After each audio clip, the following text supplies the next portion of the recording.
दोस्तों लालू यादव जी भी धनंजय धड़कन जी के गाना सुन रहे हैं। आखिर क्यों?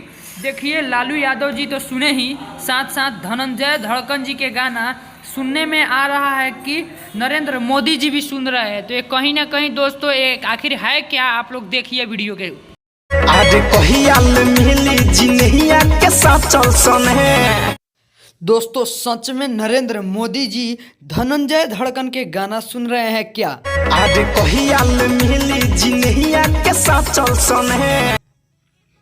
तो दोस्तों मैं बता देना चाहता हूं आप लोगों से कि जो कि ये वीडियो देख रहे हैं आप लोग, ये वीडियो बहुत ज़्यादा वायरल हो रही है। दोस्तों मैं बता देना चाहता हूं कि कुछ लोग हैं जो कि धनंजय धड़कन जी के ऊपर फेक वीडियो बना के पैसा कमाने के लिए ये सब काम कर रहे हैं।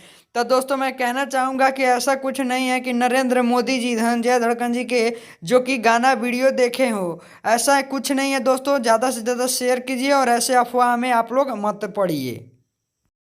भोजपुरी की खबरें जानने के लिए सब्सक्राइब कर लीजिए VS रिकॉर्ड को।